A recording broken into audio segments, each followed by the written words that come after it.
Halo, perkenalkan, saya Damayanti Egi Spesialagan dengan NIM 2003010032 dari Universitas Maritim Raja Ali Haji, tepatnya dari Program Studi Pendidikan Bahasa dan Sastra Indonesia.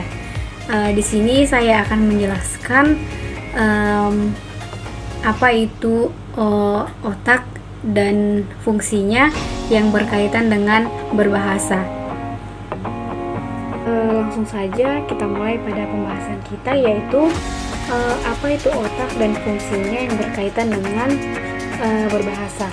Sebelumnya kita harus mengetahui bahwa otak merupakan salah satu organ tubuh manusia yang terdapat bagian yang berfungsi mengendalikan semua gerak dan fungsi tubuh, termasuk berbahasa, yaitu otak sendiri yang mengendalikannya. Tapi di bagian manakah secara tepat tentang bahasa tersebut dalam otak? Pada pembahasan ini membahas hubungan bahasa dengan otak, di mana diarahkan kepada ilmu neurolinguistik yang merupakan suatu sains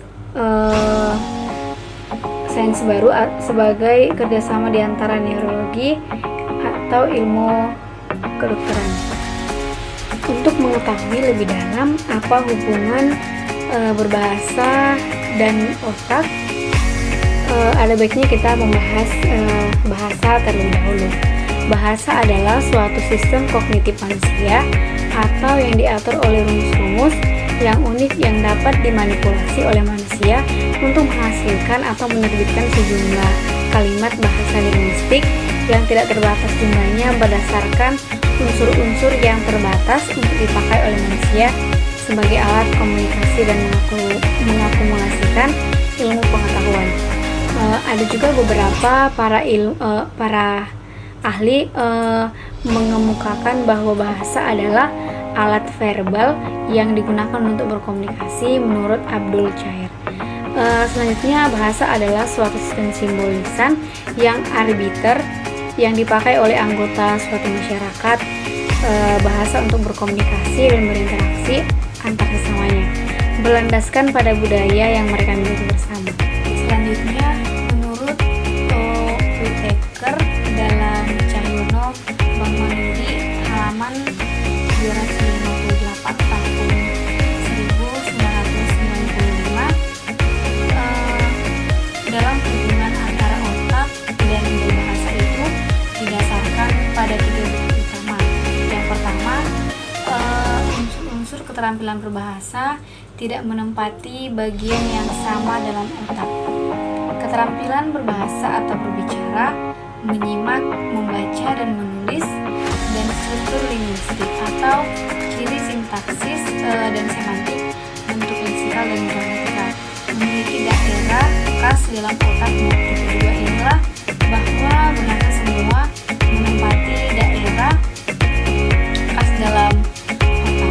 Buktinya ialah bahwa bahasa semua orang menempati daerah yang sama dalam otak.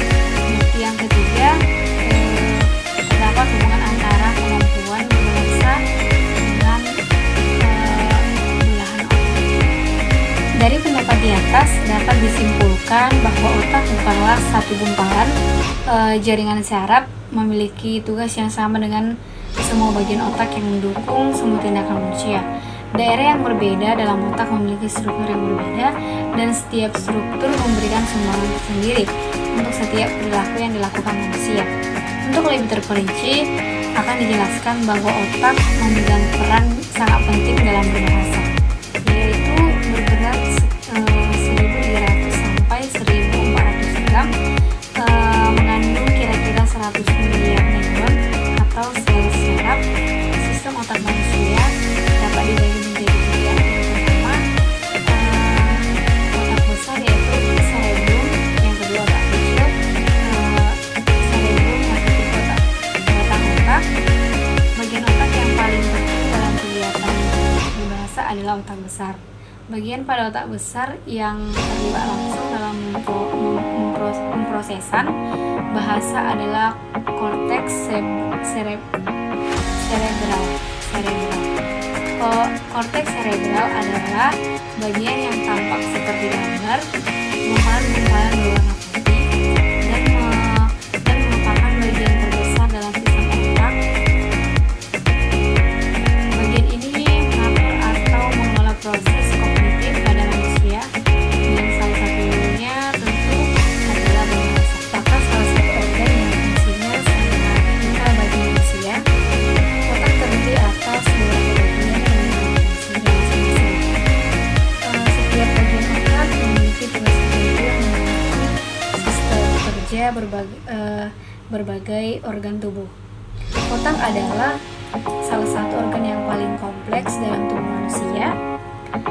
Organ ini tersusun dari sejumlah jaringan pendukung dan miliaran sel.